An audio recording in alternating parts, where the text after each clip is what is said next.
Baby, I love you, I adore you. मेरे कमरे में आओ, तुम्हें विदेश लेकर चलूंगा। तुम बहुत खूबसूरत लग रही हो। 62 साल के चैतन्य आनंद सरस्वती ने अपनी ही इंस्टीट्यूट में पढ़ने वाली कई स्टूडेंट्स को ऐसे अश्लील मैसेज भेजे। एक दो नहीं, कुल 17 छात्राओं ने चैतन्य आनंद सरस्वती पर छेड़छाड़ और यौन शोषण का आरोप लगाया है। आरोप लगा तो चैतन्य आनंद सरस्वती भाग खड़ा हुआ। दिल्ली पुलिस उसे तलाश करने के लिए जुटी रही। करीब 55 दिनों की जबरदस्त सर्च के बाद आरोपी पुलिस के हत्थे चढ़ा। जब पुलिस ने उसे गिरफ्तार किया तो वो भगवा चोला पहना हुआ था, लेकिन जब उसकी कोर्ट में पेशी कराई गई तो उसने साधारण टी शर्ट पैंट पहना हुआ था। अपना हुलिया ही बदल लिया।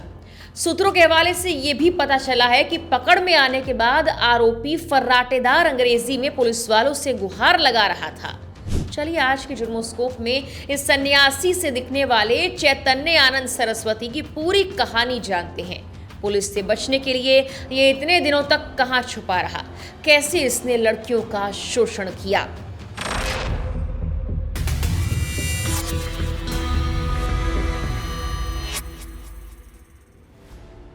तारीख 27 सितंबर साल 2025।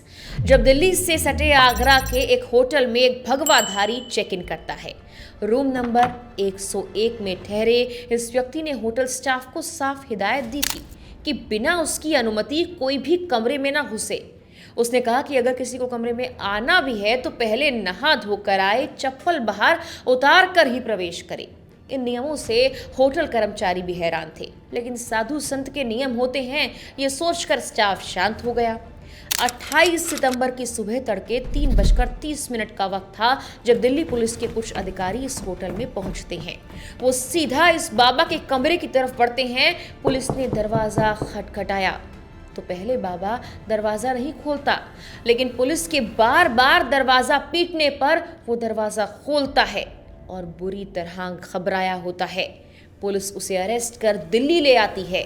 आखिरकार होटल वालों को पता लगता है कि उनके यहाँ ठहरा ये शख्स चैतन्य आनंद सरस्वती है, जिस पर 17 छात्राओं ने यौन शोषण के आरोप लगाए थे। दरअसल 4 अगस्त को चैतन्य आनंद के खिलाफ शिकायत दर्ज हुई थी।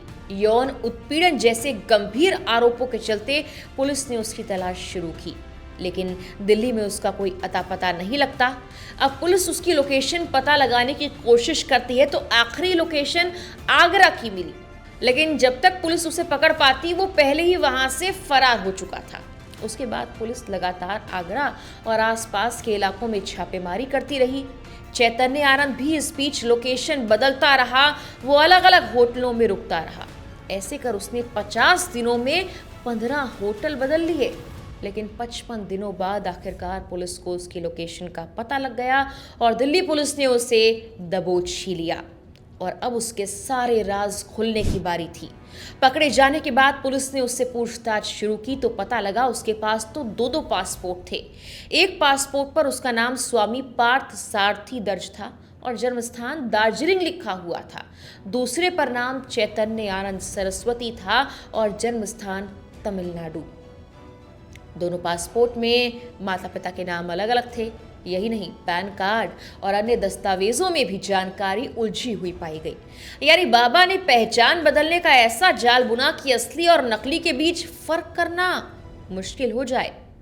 उसके पास से कई नकली विजिटिंग कार्ड मिले। इनमें उसे कभी संयुक्त राष्ट्र का स्थायी राजदूत तो कभी ब्रिक्स का भारतीय दूत बताया गया था। इसके अलावा उसने कई जगह ये प्रचार भी किया कि उसके प्रधानमंत्री कार्यालय से सीधे संपर्क है। यहाँ तक कि जब पुलिस ने उसे लॉकअप में डाला तो पुलिस वालों से वो फर्राटेदार अंग्रेजी में कहता रहा कि मुझे बाहर निकालो, मैं कमरे में इन अपराधियों के साथ कैसे रहूंगा। पुलिस ने उसकी मांग अनसुनी कर दी तो उसने व्रत होने की वजह से फलाहार मांगा। पुलिस ने आखिरकार वो उपलब्ध करवाया, लेकिन चैतन्य आनंद आखिर है कौन और उस पर क्या आरोप लगे, इन आरोपों के बारे में सबसे पहले पता कैसे लगा, चलिए इस पर भी गौर करते हैं।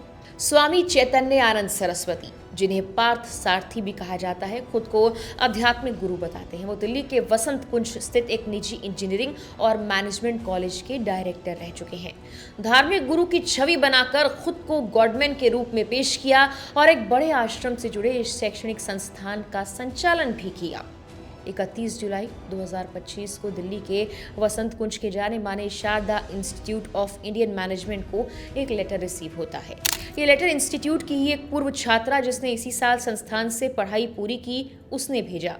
लेटर मिलते ही इंस्टीट्यूट में हड़कंप मच गया। छात्रा ने लिखा कि डायरेक्टर की कुर्सी पर बैठा स्वामी छात्राओं से छेड़छाड़ करता है और यौन उत्पीड़न कर रहा है। लेकिन इस लेटर के सच को दबाने की भी कोशिश शायद स्वामी के सहयोगियों ने की। हालांकि 1 अगस्त को जब भारतीय वायुसेना के एक ग्रुप कैप्टन का ईमेल आया और उन्होंने बताया कि उन्हें भी एयरफोर्स परिवारों की कई छात्राओं से यौन शोषण की शिकायतें मिली, तब जाकर इस मामले ने तूल पकड़ा। दोनों चिट्ठियों के बाद संस्थान की गवर्निंग काउंसिल ने 3 अगस्त को 30 से ज्यादा छात्राओं के साथ ऑनलाइन मीटिंग की। उसके बाद 17 छात्राओं ने बताया कि स्वामी चैतन्यानंद ने गंदी भाषा का इस्तेमाल किया, अश्लील मैसेज भेजे और छेड़छाड़ की।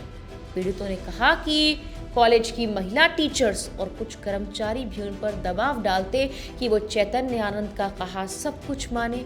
ये सब सुनकर हर किसी के कान खड़े हो गए, क्योंकि बाबा का घिनौना कांड वाला गैंग तो यही इसी इंस्टीट्यूट में उनके साथ था। यही वजह थी कि उसका सच कभी बाहर आ ही नहीं पा रहा था। लेकिन बाबा को भनक लग चुकी थी कि अब वो फंस गया है, तो वो रफू चक्कर हो गया। उधर बाबा फरार हुआ, इधर उसके खिलाफ केस दर्ज हुआ। दिल्ली पुलिस के मुताबिक शारदा मठ और उसकी संपत्तियों के एडमिनिस्ट्रेटर PA मुरली ने चैतन्यानंद के खिलाफ 4 अगस्त को शिकायत की थी, जिसके बाद आरोपों पर पूछताछ के दौरान 32 छात्राओं के बयान दर्ज किए गए और इन छात्राओं के बयान से संस्थान पूरी तरह से हिल गया। एक पीड़िता ने बताया कि मार्च 2025 में स्वामी ने नई BMW गाड़ी ली और मुझे और मेरी कुछ सहेलियों को पूजा के लिए ऋषिकेश बुलाया गया।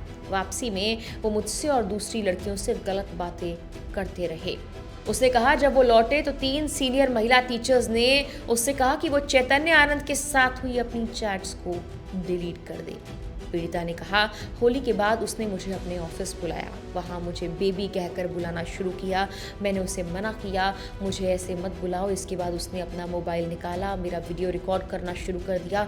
फिर वही वीडियो मुझे व्हाट्सएप पर भेजा और लिखा तुम बहुत खूबसूरत लग रही हो। उसने बताया कि जून में उसके साथ कुल 35 छात्राएं चैतन्य आनंद और कुछ टीचर्स ऋषिकेश इंडस्ट्रियल विजिट पर भी गए थे। वो लोग घाटों के पास एक आश्रम में रुके। पीड़िता का आरोप है वो लड़कियों को रात के समय बुलाता था। उसने कहा कि जब उसने विरोध किया तो पहले और तीसरे सेमेस्टर की परीक्षा देने ही नहीं दी गई।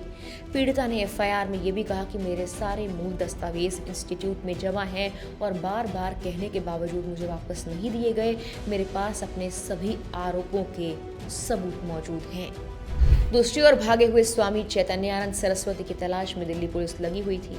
इस दौरान पुलिस को संस्थान के बेसमेंट से एक लग्जरी वॉल्वो कार बरामद हुई, जिस पर फर्जी डिप्लोमेटिक नंबर प्लेट 39 UN1 लगी थी। इसके अलावा जांच में 9 और नकली नंबर प्लेट्स मिली, जिसमें 6 UN मार्किंग और 3 यूनाइटेड नेशंस एशिया पैसिफिक लिखे हुए थे। पुलिस का कहना है कि वो इनका इस्तेमाल प्रभावशाली दिखने और खुद को डिप्लोमेटिक स्टेटस वाला बताने के लिए कर रहा था। और जब वो पकड़ा गया तो उसने कहा कि वो तो अपने डिजिटल डिवाइस के पासवर्ड तक भूल गया है, क्योंकि बाबा चाहता नहीं था उसकी चैट्स बाहर आए, लेकिन ऐसा हो नहीं पाया और उसकी काली करतूतों का चिट्ठा बाहर आ गया। रिपोर्ट्स के मुताबिक बाबा के पास से पुलिस को iPad 3 फोन बरामद हुए। इनमें से एक फोन में छात्रावास के CCTV फुटेज हैं, जिसके जरिए वो छात्राओं पर नजर रख रहा था। स्वामी चैतन्य आनंद सरस्वती के खिलाफ पहले से भी कई आपराधिक मामले दर्ज हैं। साल 2009 में उसके खिलाफ दिल्ली की डिफेंस कॉलोनी में धोखाधड़ी और छेड़छाड़ का एक मामला दर्ज किया गया था। 2016 में वसंत कुंज में एक महिला ने उसके खिलाफ छेड़छाड़ का केस दर्ज करवाया था। हालांकि चैतन्य आनंद के निजी जीवन से जुड़ी ज्यादा जानकारी अभी सामने नहीं आई है। चैतन्य आनंद ने साल 2010 के बाद शारदा इंस्टीट्यूट ट्रस्ट के समानांतर नया ट्रस्ट बनाकर संस्थान की जमीन और फंड्स पर कब्जा करने की कोशिश भी की। आरोप है कि उसने 20 करोड़ रुपए नए ट्रस्ट में ट्रांसफर भी किए। बता दें कि आरोप लगने के बाद श्री श्री जगतगुरु शंकराचार्य महासंस्थानम श्री शारदा पीठम श्रृंगेरी ने चैतन्य आनंद सरस्वती से सारे संबंध तोड़ दिए हैं और अब इस बाबा के बारे में कई और खुलासे होना बाकी हैं। फिलहाल के लिए जुर्मस्कोप के इस एपिसोड में इतना ही।